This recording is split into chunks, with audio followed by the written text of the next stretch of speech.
하나님 아버지, 귀한 주일에 이런 환경 가운데 여러 가지 선택 가운데 우리가 이 예배를 드리고 있습니다. 코로나19로 인해서 많은 염려가 있지만 우리 성도들 그 모든 것을 이기게 하시고 절대로 하나님 보호하여 주셔서 한 명도 또 근처에 확진자도 접근하지 않도록 하나님께서 보호하여 주시고 인도하여 주옵소서. 전 세계적으로 어려운 가운데 있지만 우리가 본질적으로 하나님 앞에 예배하는 이 믿음은 흔들리지 않을 줄 믿사오니 우리 성도들 오히려 이번 기회에 더욱더 주님과 함께하며 더 믿음의 굳건함이 세워지는 귀한 시간들이 되게 도와주시옵소서. 함께 하실 것을 믿사오니 거룩하신 예수님의 이름으로 기도 올려옵나이다. 아멘. 지난 뉴스 가운데 가장 놀라운 것은 아무래도 이 코로나19로 인해서 전 세계적으로 환자들이 늘어나고 있다는 소식입니다.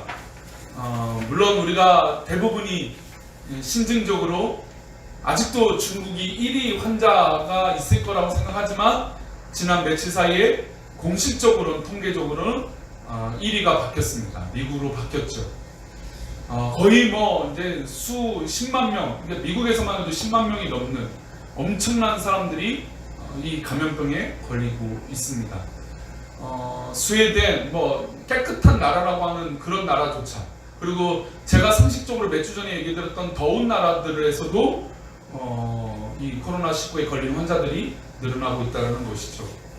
그래서 지난주에 재밌는 뉴스는, 재밌다라기보다는 이 코로나19에 관련된 뉴스 중에 하나는 우리 한국이 전 세계적으로 이 대응은 그래도 잘하고 있다라고 합니다. 대응하는 치료약이 없으니까 어떻게 하는 방법은 없겠지만 환자들을 어떻게 접촉을 했는지 역학조사를 하고 또 어떤 동선을 움직여서 어떤 사람들과 접촉을 했는지 또 어떤 공간에 있는지, 그래서 그 공간을 찾아내면 폐쇄를 하고 소독을 하는 이런 작업들, 그리고 선별 진료뿐만 아니라 또 이 한 곳에 이게 코호트 격리라고 하죠. 그 모든 공간을 폐쇄시켜놓고 그곳에서 치료를 전념할 수 있도록 한다든지, 이런 이 세계적인 이 대응하는 방법을 국가적으로 인정받아서 전 세계적으로 문의하고 또 우리나라의 진단 키트라든지 또 의료 물품들에 대해서 도와달라.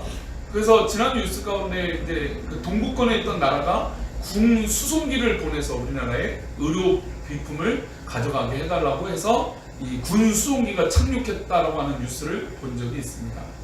그 정도로 이제 전 세계적으로 정말 우리가 생각하는 체감, 왜냐하면 우리는 중국에서 발명이 됐기 때문에 이 체감하는 게 굉장히 일찍이었어요. 그렇죠? 2월 달부터 2월 중순 지나부터 이것이 굉장히 심각해지고 있구나.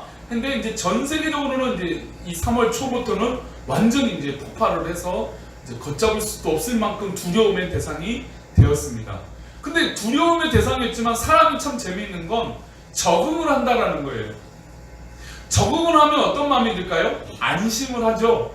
괜찮겠다. 이 정도 다니면 문제 없겠다. 그러니까 어떤 지금 이제 벚꽃이 막 필 때쯤 되니까 우리나라에서도 꽃이 피는 유명 관광지에 사람들이 몰리는 경우들이 있다는 것이죠. 송파의 유명한 벚꽃길이라든지 여의도의 유명한 벚꽃길도 다 폐쇄하면서 지금 이 방역에 초점을 다하고 있음에도 불구하고 사람은 적응하면서 살다 보니 이것이 안심해지고 적응되어져서 괜찮겠지라고 하는 생각, 그리고 나는 괜찮겠지라고 하는 생각으로 그런 행동들을 하게 됩니다. 그러나 우리 성도님들 정말 이 몇 주간은 특별히 국가에서 얘기하는 대로 우리가 예배를 지금 이렇게 실시간에 드릴 정도로 협조를 하고 있지 않습니까? 그러니까 우리 성도님들 각 처소에서 최선을 다해서 협조하고 또 조심하고 또 우리 교회적으로도 조심해야 될 줄 믿습니다. 그러면 어쨌든 이런 대응에 대해서 사람들은 평가를 하죠. 잘했는지 못했는지. 그리고 우리가 소위 말해서 우리 입에서 나오는 말 중에 몇 번 환자, 몇 번 환자는 어디를 다녔다더라, 또 몇 번 환자는 어디를 갔다더라, 또 요즘 최근에 가장 이슈는 유학생들이 막 들어오고 있는데, 왜냐면 지금은 해외가 더 위험하니까, 그쵸? 국외가 더 위험하니까 국외에 있는 유학생들이 한국으로 들어온다고 합니다. 심지어 국내에 있던 외국인들이 한국이 무서워서 나갔다가 후회하고 있다고 하죠. 왜냐하면 알고 봤더니 어디가 더 안전했다는 것이죠. 한국이 더 안전했다는 것입니다. 왜냐하면 동선들이 다 나오니까 거기만 안 가면 적어도 접촉하기는 많은 확률적으로 높아지니까. 그래서 이런 이 방법이 좋다라고 해서 막 들어오는데 유학생들이 오히려 이제 막 퍼뜨려고 하는 의도는 아니었겠지만, 그러나 본인의 의도와 상관없이 이 퍼뜨림을 당하는 이 숙주의 역할 같은, 폄하하는 건 아닙니다. 이 바이러스 측면만 그렇게 말씀드리는 거예요. 그런 모습이 보여져서 막 이슈가 됐어요. 그래서 사람들이 빵을 막 오릅니다. 그러니까 잘하고 못하고에 대한 극명한 평가들이 우리 사람들 입에서 계속해서 오르락 내리락 하게 되는 것이죠. 사람의 인생이 그렇다는 것이죠. 우리의 발걸음을 살아가다 보면 우리의 발걸음 갖고 잘했다, 못했다, 아이 그렇게 할걸, 그렇게 하지 말걸 이라고 하는 이 판단과 생각들이 많아지게 됩니다. 그래서 이거에 대한 손해가 많거나 또 어떤 문제들이 발생하게 되면 더 많은 생각들을 더 많이 하게 되죠. 아무 돈의 문제들이 일어나지 않고 또 환경적인 문제들이 아니라면 그냥 넘어갈 수는 있습니다. 그러나 내 마음을 힘들게 하거나 환경적으로 어렵게 만들거나 아니면 물질의 손해를 얻게 되면 내 생각은 계속해서 그것이 잘 됐는지 못했는지 자꾸 판단하게 된다는 것이죠. 그런 잘 됐거나 못했거나, 또 우리 여기 임시예배처로 쓰고 있는 식당도 마찬가지겠죠. 어떤 과정 가운데 잘했거나 못했거나라고 하는 생각들이 사업을 하시는 분들은 다 가지고 있을 거예요. 아, 그때 그걸 더 해볼 걸, 아, 그거 좀 더 해볼 거라고 하는 이 판단적 생각들이 우리 삶 가운데 있게 된다는 것입니다. 그러면 이런 판단을 믿음에 관해서 적용할 때 과연 이런 후회를, 또 자기 점검을 어떻게 해서 후회하지 않는 믿음을 살아갈 수 있을까라고 하는 말씀을 오늘 나누고자 합니다. 우리가 잘 알다시피 요한계시록은 예언서입니다. 특별히 이 예언하는 말씀들 나오기 전에 7교회에 대해서, 이 소아시아에 있던 터키 지역에 있던 이 소아시아 교회에 대해서 평가를 하는 말씀입니다. 아, 이 교회는 이렇고 저 교회는 저렇다라는 것이죠. 근데 오늘 2장에 보면 에베소 교회에 대한 말씀이 나옵니다. 우리 2장, 요한계시록 2장 1절 말씀입니다. 우리 함께 읽어볼까요? 에베소 교회 사자에게 편지하라. 오른손에 있는 7별을 붙잡고 7 금촛대 사이를 거니시는 이가 이르시되. 우리 하나님께서, 우리 주님께서 이 에베소 교회에게 평가의 말씀, 예언의 말씀을 하고 있는 것입니다. 그러면 이 평가의 기준에 물론 이 7교회 중에 책망만 받은 교회도 있어요. 그러나 이제 전체적으로 잘했던 것이 있고 못했던 것이 있다라고 하는 측면을 말씀해주고 있습니다. 근데 첫 번째 잘했다라고 하는 측면이에요. 잘한 것이 있어요. 우리 2절과 3절인데요. 우리 2절 말씀입니다. 요한계시록 2장 2절 말씀 함께 읽겠습니다. 내가 내 행위와 수고와 내 인내를 알고 또 악한 자들을 용납하지 아니한 것과 자칭 사도라 하되 아닌 자들을 시험하여 그의 거짓된 것을 내가 드러낸 것과. 즉 2절에 먼저 이 에베소 교회가 잘한 것에 대해서 이야기하고 있습니다. 첫 번째, 내가 내 행위와 수고와 내 인내를 알았다는 것이죠. 즉 에베소 교회는 보여지는 행동과 그 수고들은 다른 교회들이 인정할 만한 교회였다는 것입니다. 아, 정말 잘해왔다, 잘 싸웠다, 잘해왔다, 잘 이겼다, 잘 믿음으로 살아왔다, 행동들을 잘 보여왔다 라고 하는 평가를 받는 교회였습니다. 참 좋죠. 사실 지금 한국교회는 위기가 있다는 측면은 이렇습니다. 교회라고 하면 이전만 해도 덕만 있고, 목사라고 하면 아이고 목사님, 제가 그런 말을 듣기 위해서 목사가 되려고 했던 건 아니지만 그래도 지역사회에 유지였고, 유지라는 측면은 무슨 리더고 이끄는 사람이라고 하는 그런 측면은 아니고, 그래도 목사님과 얘기하면 뭔가 중재와 위로와 도움을 받을 수 있는 그런 인식이 있었다는 반면에 지금은 그냥 돈 그냥 1번도 돈이고 2번째도 돈이고 3번째도 돈이라고 하는 평가를 받는, 참 안타까운 이 정말 교회의 모든 이 체면이 떨어져 있는 시대가 된 것 같아요. 그러나 앞으로 우리 꿈꾸는 교회는 여태까지도 잘해왔지만 앞으로도 하나님 앞에 또 세상에서도 덕을 세우고 칭찬받는 교회가 되기를 축복합니다. 마치 그런 모습처럼 내가 내 행위와 수고, 내 인내를 알았다는 것입니다. 우리 하나님께서 이 행위를 보고, 야, 너희는 잘해왔어, 수고했어, 야, 너희 열심히 견뎌왔어, 참 이런 칭찬 받으면 얼마나 좋겠습니까? 우리 사랑하는 성도님들, 우리 성도님들의 행위와 수고와 오래 참는 인내가 하나님 앞에 인정받는 그런 모습이 있기를 축복합니다. 에베소 교회는 그런 모습을 칭찬받은 거죠. 인정받은 것이죠. 두 번째로 인정받은 것이 또 무엇입니까? 또 악한 자들을 용납하지 아니하는 것. 제가 요즘 딜레마에 빠진 게 이거예요. 교회를 위해서 선택할 때 내가 어떤 것을 타협해야 되느냐,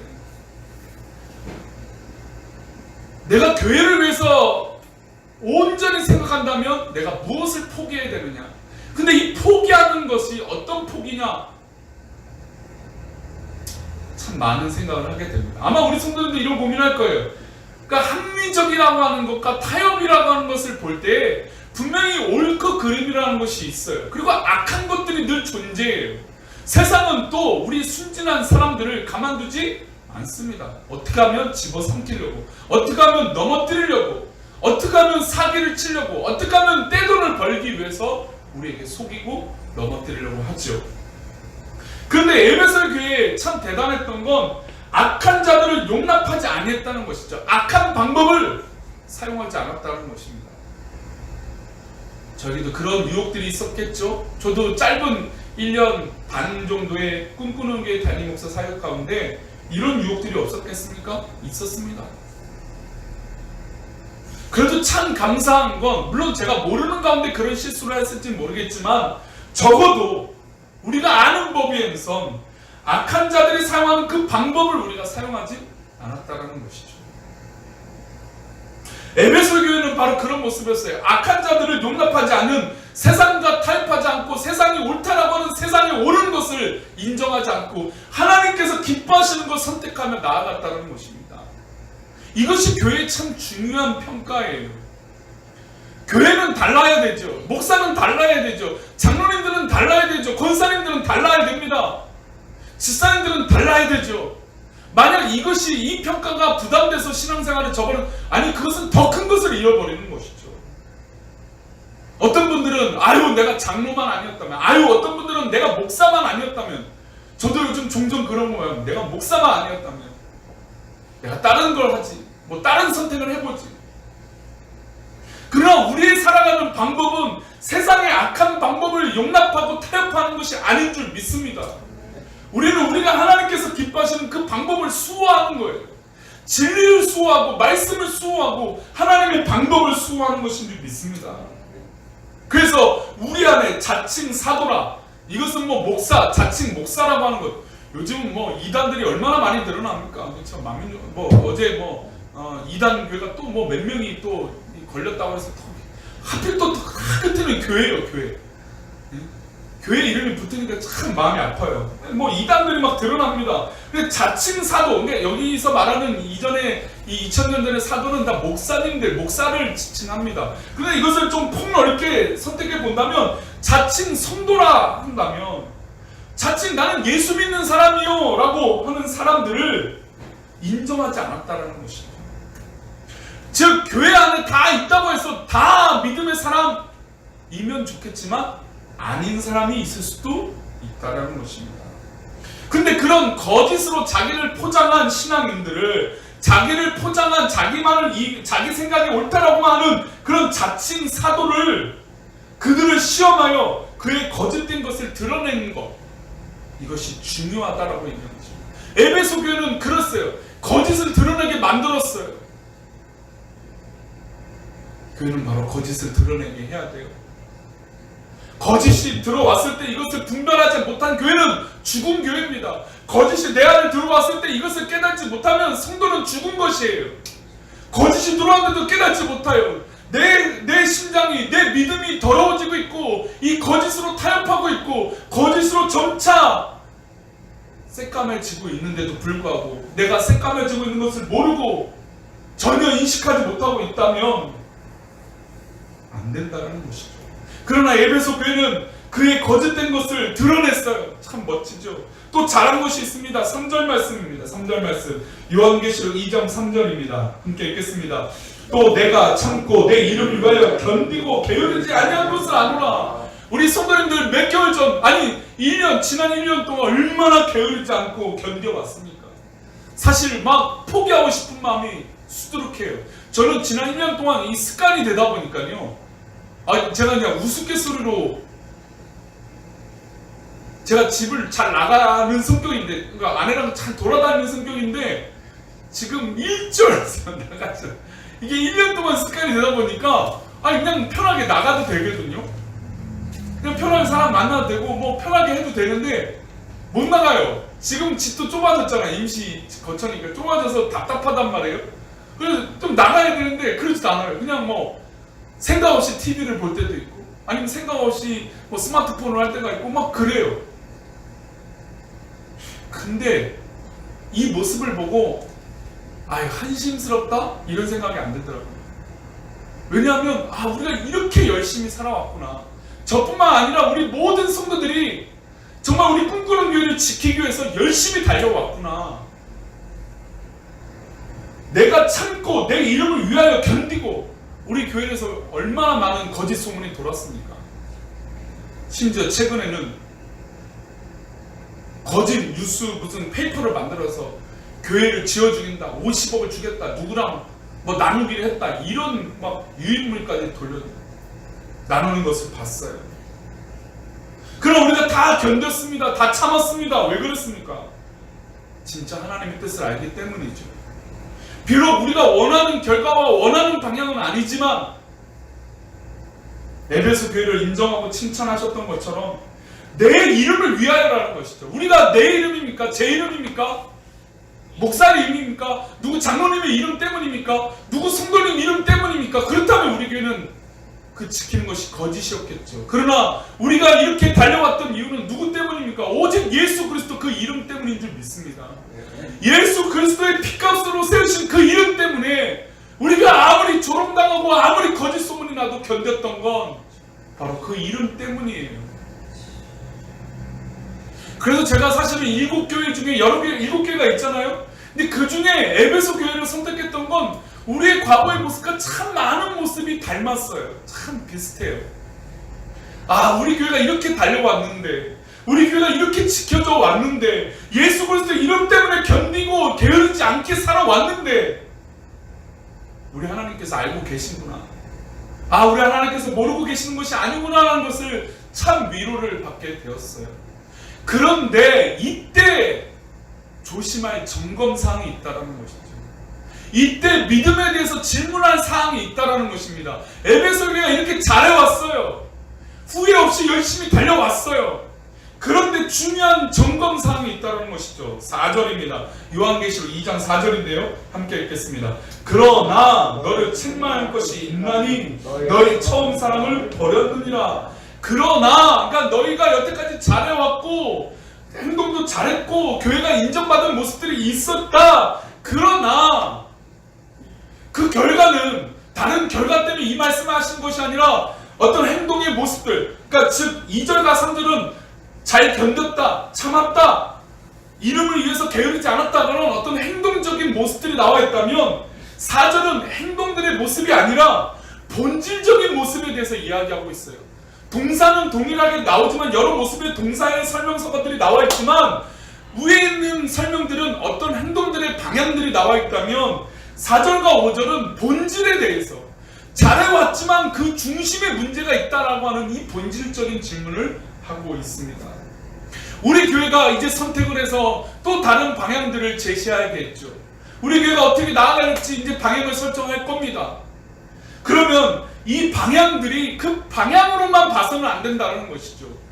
지금 에베소 교회는 그 방향에 대해서 이 책망하고 점검하는 것이 아니라 본질적인 것을 점검하라고 말씀하고 있습니다. 그래서 그러나 너를 책망할 것이 있다. 즉 주의할 것도 있다. 너희가 조심해야 될 것도 있다. 또 이 안에 문제될 만한 것들이 있다라고 하면서 책망이라고 하는 단어를 사용하고 있습니다. 이 책망은 모든 것을 포함하고 있죠. 주의해라, 조심해라, 그리고 점검해라, 너희 안을 돌아봐라, 이런 책망의 모습들이 다 나와 있는 것이죠. 그런데 우리 하나님의 사랑은 책망한다고 해서 회초리만 드시는 걸까요? 아니죠. 회초리를 드시지만 책망을 하시지만 더 잘되라고 기회를 주시는 것인 줄 믿습니다. 이게 바로 책망이 주는 의미예요. 하나님께서 하나님께서 주시는 책망은 그냥 혼내기만 하는 책망으로 끝나지 않습니다. 그 책망으로 말미암아, 그 과정으로 말미암아 우리들을 더 하나님 앞에 본질로, 더 믿음으로 살게 하시는 길, 더욱더 좋은 길로 인도하시는 하나님의 놀라운 길, 그 길로 인도하신다라고 하는 목적이 담겨있는 단어가 바로 책망이라고 하는 단어예요. 근데 이 책망할 것이 있는데 어떤 것이 책망할 것입니까? 본질적인 거라고 했죠? 너의 처음 사랑을 버렸다. 이게 에베소 교회의 가장 큰 문제였어요. 아니 인내했잖아요. 그렇죠? 거짓도 드러냈잖아요. 참았습니다. 게으르지 않았습니다. 견뎠습니다. 거짓을 드러내는 놀라운 사역도 했어요. 잘했죠. 이쯤 되면 누구나 우쭐댈 정도로 그래 내가 이렇게 잘해왔어. 잘 싸웠어. 그러나 그 가운데 점검할 사항이 있는데 바로 처음 사랑을 버렸다는 것이죠. 교회가 아무리 커지고 교회가 아무리 잘되고 뭐 성도들이 아무리 잘되어서 좋은 일이 있을지라도 이 본질적인 너의 처음 사랑을 버렸다라고 하는 이 측면의 본질을 잃어버리면 의미가 있겠습니까? 우리 성도님들 의미가 있겠습니까? 아니라는 것이죠. 처음 사랑을 버리면 아무리 잘해왔던 것이 있을지라도 의미가 없는 것입니다. 아무리 우리가 교회 안에 이렇게 있을지라도 믿음이 없으면 아무 소용이 없는 것이라는 것이죠. 그래서 처음 사랑을 버렸는데 어떤 모습입니까? 5절입니다. 우리 요한계시록 2장 5절인데 함께 읽겠습니다. 그러므로 어디서 떨어졌는지를 생각하고 회개하여 처음 행위를 가지라. 만일 그리하지 아니하고 회개하지 아니하면 내가 내게 가서 내 촛대를 그 자리에서 옮기리라.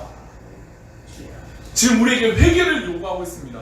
잘 보십시오. 그런데 이 회개는 뭘 잘했다, 잘 못했다, 어떻게 했다, 그것을 회개하라고 하는 회개가 아니에요.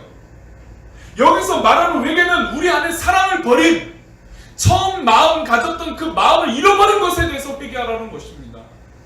우리 사람들은 회개를, 믿음의 성도들도 회개를 착각해요. 뭘 잘못했기 때문에 그 잘못에 대해서 회개하라고 요구할 때가 있어요. 물론 그런 면도 당연히 회개해야겠죠. 그러나 가장 중요한 본질과 점검은 내 안에 첫사랑을 잃어버린 것을 회개하라는 것입니다.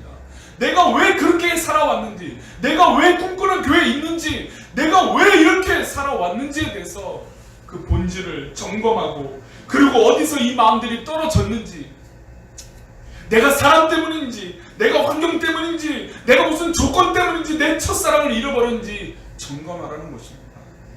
그래서 우리는 초과 상관도 만족하고 감사한 거예요. 이런 결과를 얻었기 때문에 감사라고 말씀을 드린 게 아니라 우리 안에 믿음이 있고 처음 사랑, 주님을 사랑하는 그 믿음의 고백이 있으니까 우리가 어떤 환경이 있으라도 그 땅에서 감사할 수 있다는 것이죠.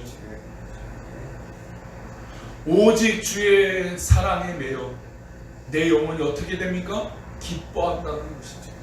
이게 진짜 첫사랑이고 우리의 신앙을 점검하고 우리의 변곡점을 갖는 우리 교회 역사 가운데 가장 중요한 질문인 줄 믿습니다. 너의 처음 사랑을 회복하라. 너의 처음 사랑을 버리지 말라. 이것이 우리 교회에 지금 우리 하나님께서 던지고 계시는 질문이고 화두인 줄 믿습니다. 그런데 두려운 것은 회개하지 아니하면 내가 내게 가서 내 촛대를 그 자리에서 옮긴다라고 말씀하셨습니다. 아무리 교회가 잘되고 건물이 화려해지고 뭐 어떤 결실들을 맺는다 하더라도 우리 주님께서 그 촛대를 옮기시면 아무 의미가 없는 것입니다. 그래서 우리 안에 우리 사랑을 잃어버렸는지, 처음 사랑을 잃어버렸는지 돌아보고 회개하고 나아가야 될 줄 믿습니다. 그러면 어떻게 이 점검들을 해야 될까요? 우리 요한복음입니다. 요한복음 12장 25절인데요. 우리 한번 찾아보실까요? 요한복음 12장 25절 말씀입니다. 요한복음 12장 25절 함께 읽겠습니다. 시작. 자기의 생명을 사랑하는 자는 잃어버릴 것이요 이 세상에서 자기의 생명을 미워하는 자는 영생하도록 보존하리라. 아멘. 지금 사랑, 처음 사랑이라고 하는 이 사랑의 개념을 지금 경고하시는 우리 주님께서 말씀하신 메시지는 자기의 생명을 사랑하는 자는 잃어버린다라고 했습니다. 이 세상에서 자기의 생명을 미워하는 자는 어떻게 됩니까? 영생한다는 것입니다. 우리가 가장 소중하게 여기는 게 우리 생명 아닙니까? 가장 두렵게 여기는 것도 내 생명을 잃어버리는 거 아닙니까? 근데 우리 주님께서는 그것에 대해서 질문하고 있습니다. 이거보다 우리 주님 첫사랑이 더 커지면, 내 생명이 우리 주님과 여겨지는 그 첫사랑을 잃어버리면 아무것도 아니라는 것이죠. 즉 우리가 첫사랑, 우리 주님을 사랑했던 그 믿음의 고백이 있으면 내 생명이 중요하게 여겨질까요? 그렇지 않죠. 왜냐하면 우리는 영원한 천국과 영원한 하나님과 함께하는 믿음의 소망이 있는 사람들이기 때문이에요. 그래서 비록 이 죽음이라고 하는 이 고통과 어려움을 견디고 나아가지만 결국에 그것을 넘어선 영원한 천국과 소망이 있는 줄 믿습니다. 그래서 우리 주님께서 우리에게 그 생명에 대해서 가장 근본적으로 접근하고 계시는 것이죠. 생명을 사랑하면 잃어버리고, 그리고 생명을 사랑하지 않으면 영원하다. 그래서 그 사랑의 개념을 정의로 말씀하세요. 시편 37편 28절 말씀입니다. 시편 37절 28절 여호와께서 정의를 사랑하시고 그의 성도를 버리지 아니하심이로다. 그들은 영원히 보호를 받으나 악인의 자손은 어떻게 됩니까? 끊어지리로다. 첫사랑을 회복하고 첫사랑 가운데 있으면 영원히 보호를 받습니다. 그러나 그 첫사랑, 우리 주님의 사랑 가운데 있지 않으면 그 악인은 어떻게 됩니까? 끊어지게 된다는 것이죠. 그러니 우리 성도님들, 악인이 잘 되는 건 조금도 배합할 이유가 없습니다. 악인이 잘 되는 걸 아무리 대성공을 이룬다 할지라도 좋아할 게 아무것도 없어요. 주의 은혜 가운데 있지 않고, 주의 말씀 가운데 있지 않고, 주의 사랑 가운데 있지 않으면 결국 끊어져 버리는 인생이 된다는 것이죠. 이 결론은 이미 정해져 있습니다. 그 인생은 어떻게 될지 결론은 아직 모르지만, 우리는 알 수 없지만 분명한 것은 악인은 끊어지고 첫사랑을 갖고 있는 사람은 영원히 보호를 받는다고 하는 이 결론은 우리 가운데 분명한 줄 믿습니다. 그러니 우리 사랑하는 성도는 어떻게 될까요? 이사야 61장 8절입니다. 이사야 61장 8절 말씀 제가 읽겠습니다. 물은 나 여호와는 정의를 사랑하며 불의와 강탈을 미워하여 성실히 그들에게 갚아주고 그들과 영원한 언약을 맺을 것이라. 우리는 우리 주님과 우리 하나님과 영원한 언약을 맺은 사람이에요. 그럼 영원한 언약을 갖고 있는 사람이 어떻게 세상의 방법으로 강탈을 하고 불의를, 정의를 미워하고 정의를 사랑하지 않는 모습이 있을 수 있겠습니까? 그래서 요한일서에서는 이렇게 말합니다. 요한일서 2장 15절 말씀입니다. 이 세상이나 세상에 있는 것들을 사랑하지 말라. 누구든지 세상을 사랑하면 아버지의 사랑이 그 안에 있지 아니하니. 우리는 지금 오히려 더 하나님을 사랑할 수 있는 사랑의 훈련을 하게 되는 것인지 믿습니다. 그래서 지금 이 순간에 오히려 우리 성도님들 각 가정에서 예배를 드리고 있지만 하나님을 사랑하는 놀라운 시간이 되시기를 축복합니다. 하나님과 더욱더 가까워지시는 시간이 되시길 바랍니다. 진짜 기도해 보십시오. 진짜 내 첫사랑을 회복할 수 있도록 내 첫 행위를 기억해 보십시오. 아, 맞아, 내가 옛날에는 그랬어. 그 과거는 지금의 도전이 되어져야 돼요. 내가 과거에 하나님을 그렇게 사랑하고 그렇게 첫사랑대로 살아왔다면 지금도 그래야 되지 않습니까? 사랑이 변한다고요? 인간적인 사랑은 변할 수 있을지 모르겠습니다. 저는 동의하지 않는다고 늘 말하지만요. 그러나 정말 하나님을 사랑하는 그 사랑이 변질된다고요? 그래서는 안 되는 것이죠. 마지막으로 요한일서 4장 7절 말씀 읽고 말씀 맺겠습니다. 요한일서 4장 7절의 말씀, 요한일서 4장 7절입니다. 함께 읽겠습니다. 사랑하는 자들아, 우리가 서로 사랑하자. 사랑은 하나님께 속한 것이니 사랑하는 자마다 하나님으로부터 나서 하나님을 알고. 첫 번째는 하나님을 사랑하십시오. 그 하나님을 사랑하는 회복을 하시고 점검을 하십시오. 내가 얼마나 하나님을 사랑하는 것인지, 아니면 내가 하나님을 사랑하는 것 말고 다른 것을 사랑하고 있는지 점검하십시오. 그 사랑 가운데 사십시오. 두 번째로 내 이웃과 가정과 우리 교회를 사랑할 수 있는지, 사랑하고 있는지 점검해 보십시오. 그리고 더 나아가서 세 번째, 내가 얼마나 세상을 사랑하고 있는지. 이것은 세상을 악인으로만 보는 것이 아니라 어떤 관점으로 보는 걸까요? 선교의 대상, 복음의 대상이라는 것이죠. 지금은 한국 교회들마다 어떻게 됩니까? 새 신자가 있을까요? 죄송하지만 극히 없습니다. 새 신자가 없어요. 사랑하는 성도들, 하나님을 사랑하십시오. 교회를 사랑하십시오. 네. 성도를 사랑하십시오. 네. 진정으로 이 세상을 향하여 복음을 향하여 사랑하는 믿음의 성도들 되시기를 축복합니다. 네. 이 사랑이 회복돼서 첫사랑이 회복돼서 하나님 앞에 영광으로 쓰임받는 우리 귀한 사랑하는 성도님 되시기를 간절히 축원합니다. 네. 우리 아까 찬양했던 오직 주의 사랑에 매여 함께 찬양해 볼까요? 오직 주의 사랑에 매여.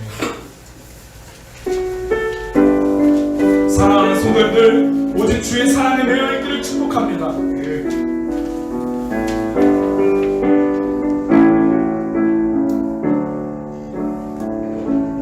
오직 주의 사랑에 매여 내 영 기뻐 노래합니다. 이 소망의 언덕 기쁨의 땅에서 주께 사랑 드립니다. 오직 주의 사랑, 오직 주의 사랑에 매여 내 영 기뻐 노래합니다. 처음 부분이에요. 내 영 기뻐 노래합니다. 이 소망의 언덕 기쁨의 땅에서 주께 사랑 드립니다. 오직 주의 임재 안에 갇혀 내 영 기뻐 찬양합니다. 이 소명의 언덕 거룩한 땅에서 주께 경배드립니다. 주께서 주신 모든 주께서 주신 모든 은혜 나는 말할 수 없네. 내 영혼 즐거이 주 따르렵니다. 주께 내 삶을. 성도님들, 이것이 우리의 첫사랑이었어요. 성도님들, 예수를 믿고 예수의 은혜를 입었을 때 어땠습니까? 하나님 내가 모든 걸 드리겠습니다 라고 하지 않았습니까? 그런데 이상하게 요즘은 하나님 주세요, 더 주세요, 더 주셨는데 또 주세요 라고 말하지 않습니까?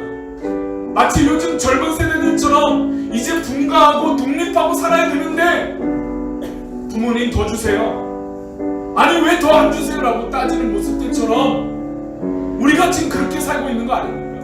우리가 예수의 은혜를 입었을 때 하나님 내가 드리겠습니다, 내 생명 바치겠습니다 라고 그렇게 살아가지 않았습니까? 그런데 왜 지금은 그렇게 하지 못하나요? 그것은 우리의 첫사랑을 잃어버렸기 때문이에요.